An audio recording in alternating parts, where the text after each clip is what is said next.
অনেক সহ্য করে। এই ভাই, সম্পত্তির ভাগ সঠিকভাবে না দেওয়ায় বাবার কবর খুদে লাশ বের করছেন এই কুলাঙ্গার ছেলে। আসলে ভাই ভাই আপনি আপনার বাবার লাশ বের করে কি করবেন?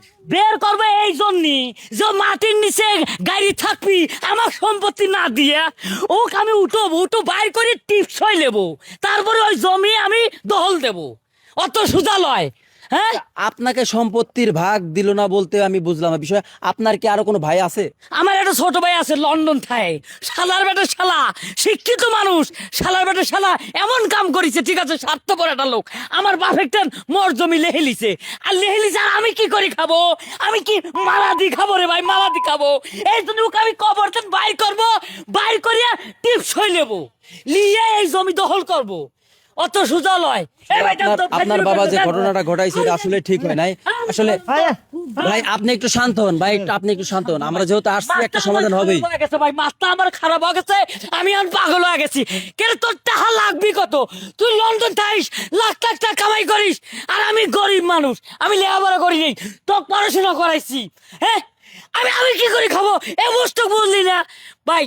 ন্যায্য কথা কবেন, সাংবাদিক মানুষ, আপনাদের জ্ঞান আছে, আমি ওকে বাইর করবো। ওর ভাই, আপনি কাছে একটু শান্ত সব কথা শুনেন ওর ভাই। কাছে নেবো। উনি যেহেতু মারা গেছে এই লাশ বের করেও আর সম্পত্তি ওইভাবে নেওয়া সম্ভব না। আমি তাজা করবো। আপনি আপনার ছোট ভাইয়ের সঙ্গে যোগাযোগ করে তারপরে তার সাথে কন্ট্যাক্ট করে আপনি সম্পত্তি করেন। বিখ্যাত সিটার শালা, ফোন ধরে না, ফোন বন্ধ করে রাখছে। হ্যাঁ, আর এই সিটারে সম্পত্তি দিয়ে গেছে। ওখানে আমি সবকিছু বুঝিয়ে নেবো, ওখানে সবকিছু বুঝিলেও ওকে আমি তাজা করবো, তাজা করিয়া ওর মুখখান সবকিছু শুনবেন। আচ্ছা এই যে ভাই বিষয় হলো এই যে বাবার লাশ এইভাবে উনি বের করছে সম্পত্তি না পেয়ে, উনি তো পাগল হয়ে গেছে এক পর্যায়ে। এই বিষয়ে আপনার কি বলার রয়েছে? আসলে ওর একটা ছোট আপনি একটু শান্ত হন।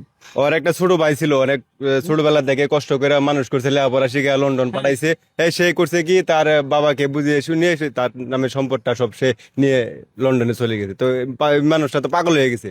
এই যে কাজটা করতেছে এক হিসাবে আসলে ঠিকই করতেছে, যে যে বাবা যে তার ছেলেটিকে অনেক কষ্ট করে সে তার যে লেখাপড়া করাইছে, তারপরেও আচ্ছা ভাই, আপনি কি শান্ত এই হন, শালা শান্ত পাগল হন। উনি মারা গেছে, ওনাকে এইভাবে বকাঝকা করা ঠিক হবে না। হ্যাঁ মারা গেলেই হবি। আচ্ছা মুরব্বী, হ্যাঁ, আমার এই যে ন্যায্য বানানো, আমার উনি যদি যে মারা মারা গেলেই হবি। গেছে, উনি সম্পত্তির ভাগ ওনার ছোট ছেলেকে সব দিয়ে ওনার বড় ছেলেকে এরকম নিঃস্ব বানিয়ে থুয়ে চলে গেছে।